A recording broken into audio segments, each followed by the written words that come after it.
Tantor Audio, a division of Recorded Books, presents Deadman's Run by Jonathan Yanez and Ross Bazell, narrated by Phil Thron. 1. Repair. Sparks jumped from the welder while Dax floated against the ceiling. One hand held his torch, while the other magnetically cradled him in place. Kane drifted by, an interior panel under his arm. He slowed to a stop next to Sandrina, where he set the sheet of metal against the inner wall and showed her how to weld. "How much longer is this going to take?" Dahlia asked. "It's getting cold in here. My nipples could cut glass." Dax looked down to see her squeezed into his armor's charging pod. Its glass sealed it off from the rest of the ship. She was wrapped in the wolf-bear pelt, with only her head poking out. "This should be the last one," Dax replied. "Mark, what's the Junkyard saying?" A series of ones and zeros rang out through his translator. Mark scoffed from the pilot's seat, wearing one of the sets of Valtakuntera armor they'd requisitioned.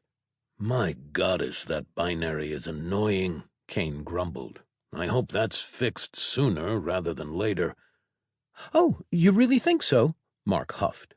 "How about you manage the internal pressure systems properly so seams won't bust? You do that, maybe we won't be getting so snarky with you." Another burst of binary speech came from the ship. Even through its robotic tone, Dax picked up a hint of sarcasm. Mark threw his hands in the air. "All I get is attitude from her now," he called out. "At least I was able to get that whole foot thing programmed out of her." "Mark, you didn't answer Dax," Sandrina said, gingerly welding the plate in place. "That's because the Junkyard isn't giving me a clear answer. She's being cryptic now, almost like she wants to be a wizard," Mark replied. "It's all spells this and magic that." "Were you talking to her about Harry Potter or Lord of the Rings when you were fixing her?" Kane asked. "I thought I heard you say something about Dungeons and Dragons, too." The crackle of their radio was all that filled the silence. "So she thinks she's a wizard now?" Dax chuckled. Throwing the last weld, he extended his magnetically attached arm to point his feet toward the ground before whipping the welding tubes out from under himself. "I think I'll be pleading the fifth on this one," Mark replied. "Do you have a good seal or not?" Kane snapped. Impatience radiated throughout his tone. Sandrina stopped her weld while holding on to one of the handles Kane put in place before they'd gotten started. Mark turned to the screens in front of him. He tapped on a few of them before nodding. "It appears we're completely sealed once again. Begin repressurization," Mark called out. "Junkyard, activate artificial gravity." More ones and zeros sounded. "She says we didn't give the right command for her to turn the gravity back on," Mark replied. "Why isn't she speaking English yet?" Kane asked. "I've told you. I've been trying to fix it, but the electromagnetic field that contained the plasma blast, which gave us this lovely little scar," Mark said, motioning toward the hastily added pieces, "it damaged her. I've been working on it for 2 solid months, but I've never repaired an AI this advanced before, so it's a little tricky. Dax, you're the linguist. Why haven't you learned binary yet?" Dax felt the nape of his neck warm at the question. His mind raced for an answer, not wanting to confess he'd tried, but he just couldn't grasp quite how it worked. "Because you already know it," Dax replied. "And there have been other things that required my attention since our little escape, so I haven't had time." "I'd call liar on that, but we've reached Bastet," Mark said. He turned the ship, facing its viewport, toward a sandy-brown planet with a pale green moon lingering on its far side. Sandrina pushed off the ceiling and drifted to Mark's seat. Grabbing hold, she pressed her feet to the ground while staring at her homeworld.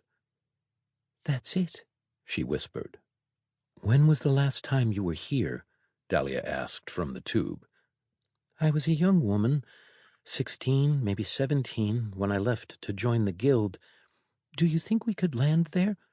Mark initiated a scan of the planet. After a few seconds, the reports came back showing insectoid life forms under most of its surface. Dax watched the results closely before letting off a whistle of disbelief at how infected the world was. Did that Queenmaker DNA really increase our scanning potential that much? He asked. Yeah, the AI took what was left after the Valtakuntera attack. It shows everything that carries a piece of the Queenmaker's genetic markers, Mark started. And since the Queen's part of the Queenmaker, it'll show us everything, Kane interrupted. Bingo. You know we are going to have to go down there, right? Dax asked, still dangling from the ceiling. I cannot even begin to stress how bad of an idea that is, Mark said, motioning toward the planet-sized insect hive. I mean, look at all that. Just because it's a bad idea doesn't mean it won't be a good time, Kane replied. I swear you beat me to it by a split second, Dax mused. I like the sound of that. It's been too long since I've had a good fight. The last good fight you were in nearly killed you with 15, Sandrina corrected. I'm sorry, 15 arrows in your back, Mark replied. Mark brought the ship closer to the world.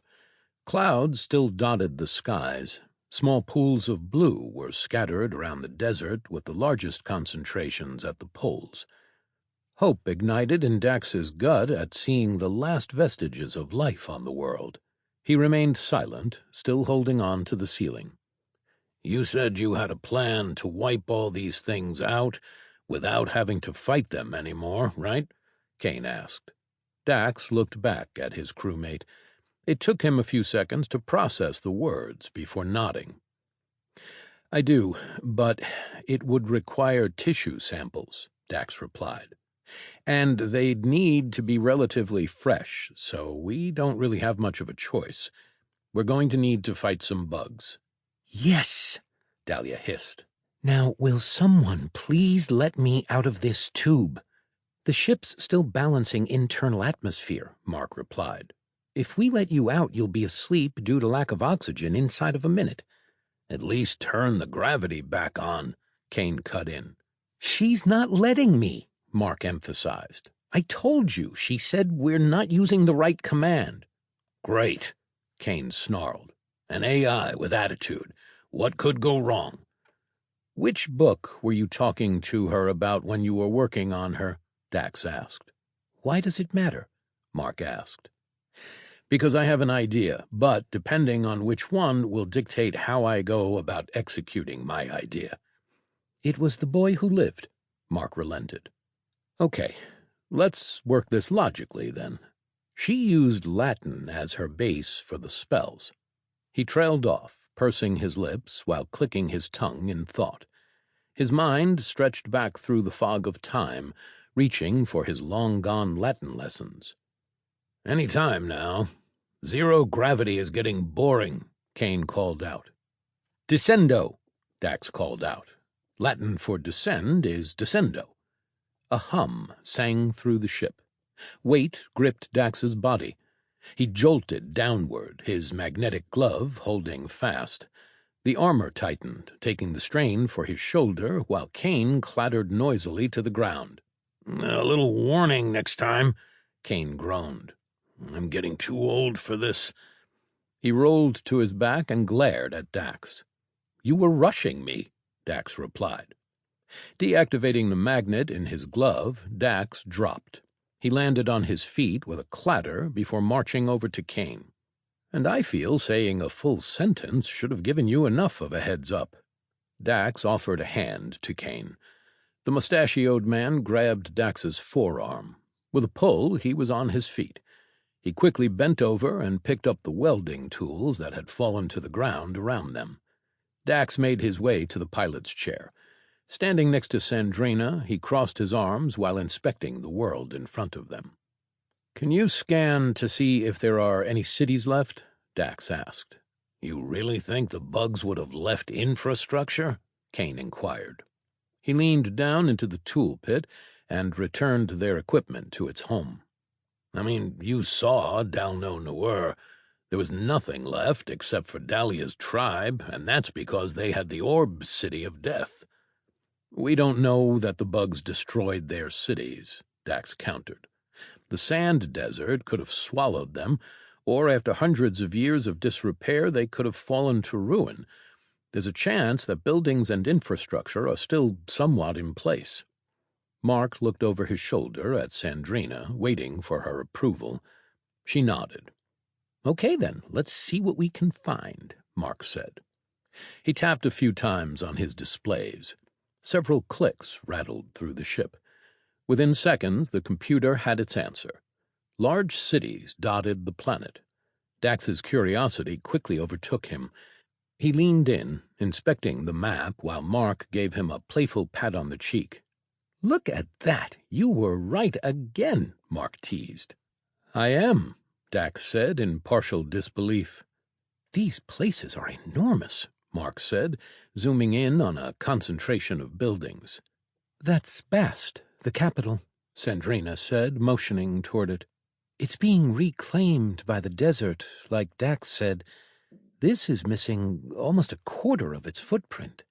"I'm feeling oddly left out of the conversation," Dahlia shouted.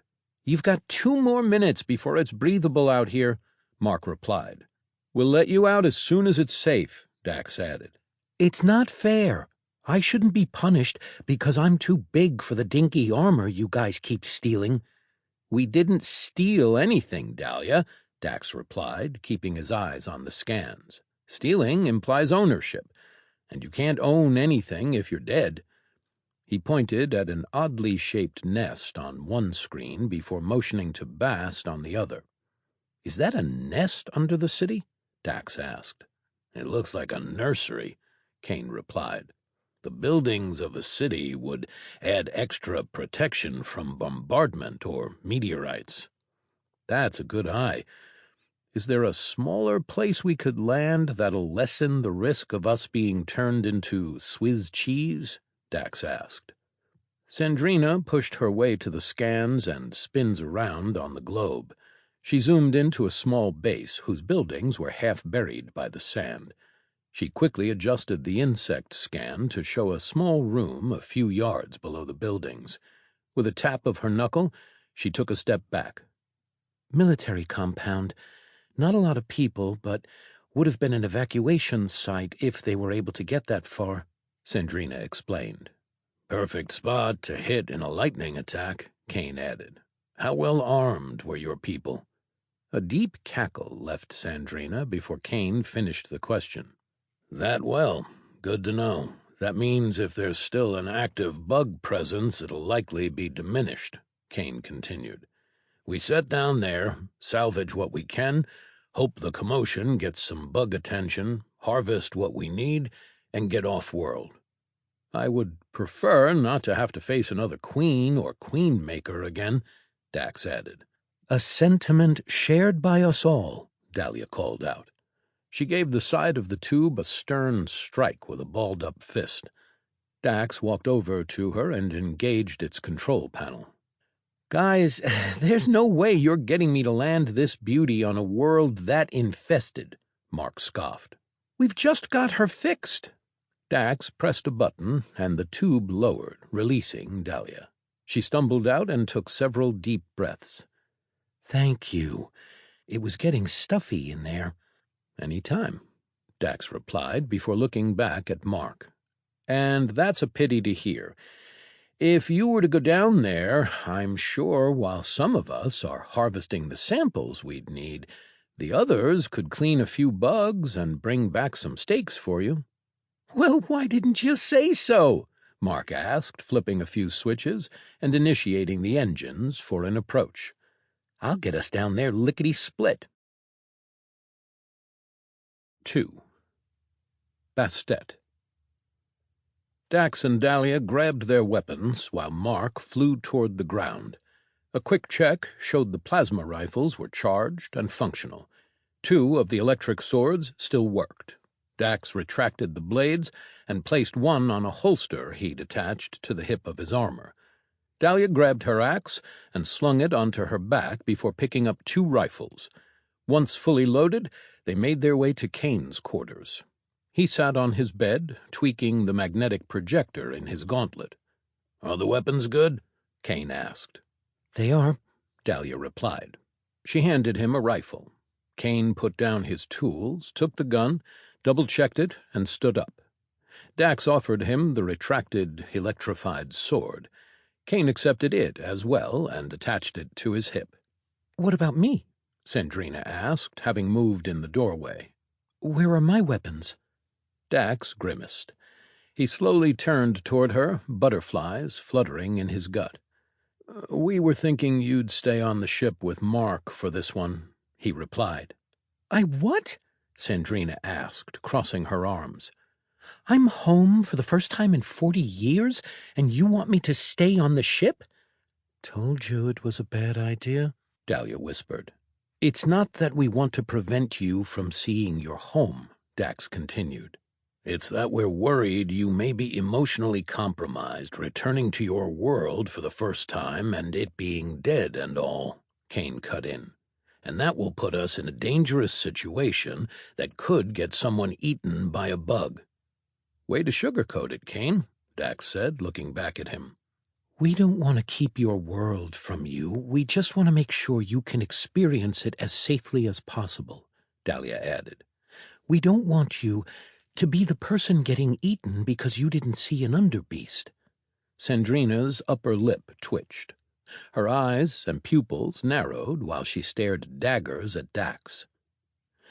"How would you feel if we came by your home world and I told you that you couldn't leave the ship?" "He is the wrong person to ask that," Dahlia said. "I'd honestly be fine with it," Dax replied. Frustration twitched across her face before looking at Kane. "Fine. How about you?" she hissed. "If it meant the success of the mission, I would understand," Kane replied. "Again, not the best person to ask either," Dahlia added.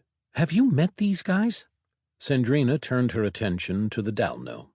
She shifted her weight to one leg before angrily motioning toward her. "Fine. What about you? We land on Dalno Nuer and you can't step out of the ship. How would you feel?" "I would miss it," Dahlia said, looking at Dax. "But if it kept my battle bondage safe, I would comply." "You are all impossible," Sandrina shouted, throwing her hands into the air. "I'll be in my room." She stormed off, and the squeal and crash of one of the doors reverberated through the ship. The door in question had a difficult time latching, so Sandrina had to slam the door over and over again before it finally locked in place. Dax stared at the floor for a few seconds before letting out a long, slow sigh. "I do feel pretty badly about that," he muttered. "And we've really got to get that door fixed. When the planet's safe and the bugs are dead, she can spend as much time on the surface as she wants," Kane replied, moving toward the door. "In the meantime, we have a job to do. An angry medical professional is the least of your worries." "It wouldn't hurt for you both to empathize with her a little bit, though," Dahlia said.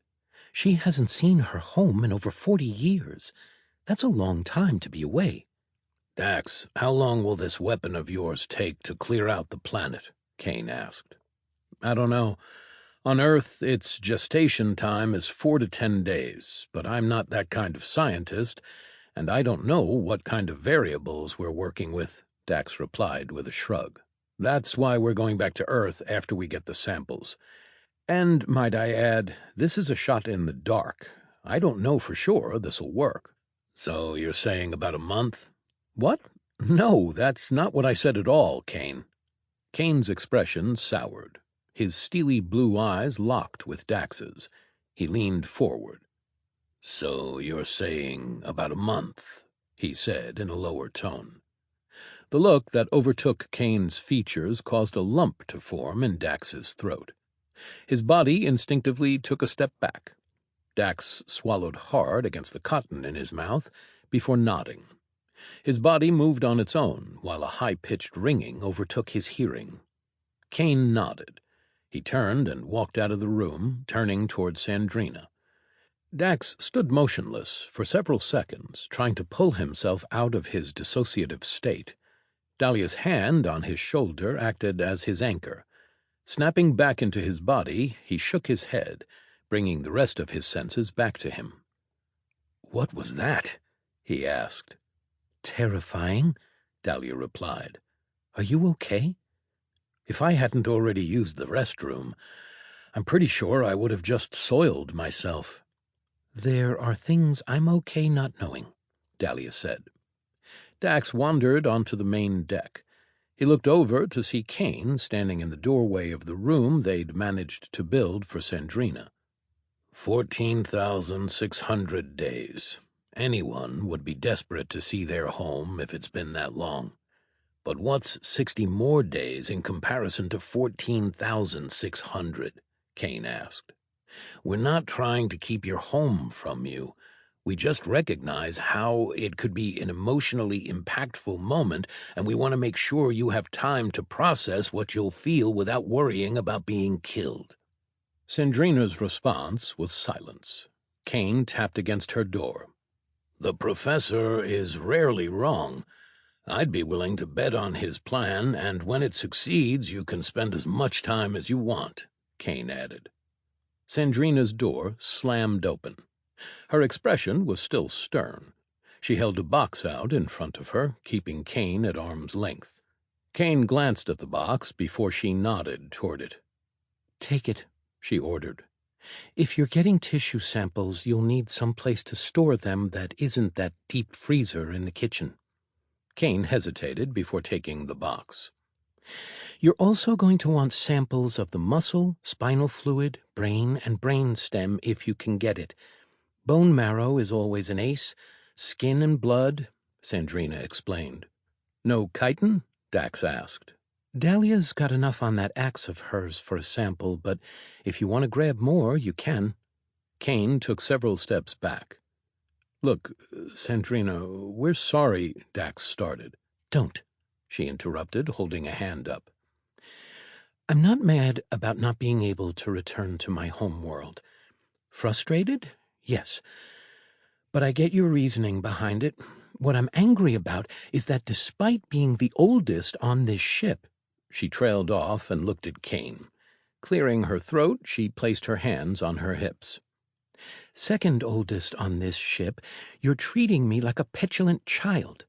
I am a full-grown woman who can look past my own petty desires for what's best for this ship and this team," she continued, before making a shooing motion with her hands. "Now, before you decide on an insincere, knee-jerk apology, get out of here, think about what you've done, and how to properly address it." She stepped back into her room and shut her door. Kane turned toward Dahlia and Dax before motioning toward himself. "I don't look that old, do I?" "You don't appear to have aged much since we met," Dahlia replied. "Much?" "You're as fresh-faced as the day I met you," Dax replied. A series of binary rang through the translators. The ship trembled while leveling out. "She says to get your meatbag butts moving so we don't attract more attention than we want," Mark shouted from the main deck. Dax gripped his rifle tightly before summoning his helmet. He turned to make his way to the outer door, only for it to squeal when Dahlia shoved it open. A beam of bright sunlight filled the ship and stung Dax's eyes. He squinted, hearing Dahlia let out a proud roar before jumping out of the door. "Crap," Dax grumbled before charging at the open door himself. "How high are we?" 75 feet, Mark replied. With all of his might, he leapt into the open. His stomach lurched into his throat when he started to drop, and he saw how far down the sand actually was. "Big mistake," he shouted.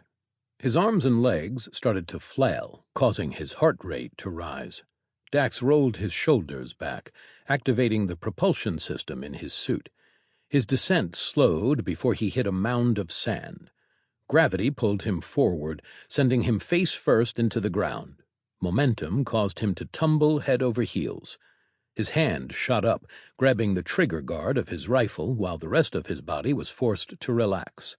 The world whirled around him for several seconds before he came to a stop, face down in the sand. Without skipping a beat, Dax shoved off the ground, popped up to his feet, and raised his rifle. Kane hit the ground next to him with both feet, rolled forward, and popped back up, his weapon at the ready. "We're down," Kane barked. "Copy that. Getting out of flyer zone," Mark replied. The Junkyard's engines roared, accompanied by a shockwave before the ship shot skyward at breakneck speed, disappearing into a tuft of clouds several seconds later. Kane grabbed Dax by the shoulder, nearly pulling him off his feet, while Dahlia rushed at them to close in their formation. "Missed the jump a little bit?" Kane teased. Dax rushed alongside Kane, sand falling off him with each step he took. "I had too much momentum to stop before I found out our altitude," Dax replied. "I'm good, old man." Once in formation, they spun, their backs against each other with their weapons pointed outward. Seeing what he landed on, Dax let out a soft whistle. Keeping his gun level, he looked up at a muted, silvery pyramid that stretched nearly 40 feet into the sky. Sand covered most of the structure. "Kane, you seeing this?" Dax asked. "That I am," Kane replied. "It's just a giant triangle," Dahlia chimed in. "Why are you so impressed?" "It's more than that. Bastet is the Egyptian goddess of cats," Kane explained, "and the Egyptians are known for their pyramids." "How'd you know that?" Dax asked. "I learned the culture when I was stationed in Egypt," Kane replied. "I think our best chance is to get inside that building, find ourselves a bottleneck to funnel the bugs through, and set a trap. Take a smaller one as to not draw the attention of anything larger than we can handle." "Copy that," Dax replied. "Lead the way." Kane started toward the pyramid. Dax ran closely behind him, with Dahlia watching their backs while moving behind them. Once reaching the structure, they started to ascend until they were well above the sand line. Kane knelt and started to tap on the slanted metal to feel for a thin point. "What makes the architecture and naming conventions of Sandrina's species so interesting?" Dahlia asked. "It means that the chances the Dalno were the only race to visit Earth is very slim," Dax replied. Kane's knuckle hit a piece of metal. It let out a hollow thud. He quickly stood up, took several steps back, and aimed his rifle at the hollow spot. "Don't bring it up to Mark. He'll brag that the conspiracy theorists were right about who built the pyramids, too," he added before squeezing the trigger. 3. Pyramid. Hugging the wall, Dax moved at the back of their line along the pyramid's internal balcony. Muted sunlight shone through the structure, dispersed by sand, casting pillars of light into the darkness below. Each doorframe they passed sported splinters across the outer edges, with chunks of rotting wood lying in the center of the offices. They leapfrogged with one another. First, Kane would enter a room, clear it, then exit, taking his position at the back of the line. After circling and clearing the entire floor, Dax peeked over the balcony's edge. It took his eyes several seconds to adjust to the gloom below. Hundreds of exoskeletons littered the lower levels. Twisted and mangled mounds of dusty, powered armor outnumbered the bugs. Tatters of what used to be clothing littered the battlefield. He pulled back over the balcony's edge. "It's a good thing Sandrina stayed on the ship for this one," he whispered. Kane glanced over the railing. He shook his head before pulling back. "I doubt anything down there would be of use," Kane said. "But it's where the bugs likely are, so let's keep going." Kane moved to a steel door that was heavily dented. He pulled on it, sending a squeal through the structure, before stepping inside and clearing the immediate area. Dahlia looked over the balcony as well. Her shoulders dropped while her fingers tightened around her plasma rifle. "It's a shame," she whispered. "So many died senselessly. Is this what awaits my people when we start rebuilding?" "I think so, unfortunately," Dax replied. Dahlia let out a long sigh and hung her head. Dax placed a hand on her back, just under her armor. An ache overtook his chest at the sorrow on her delicate...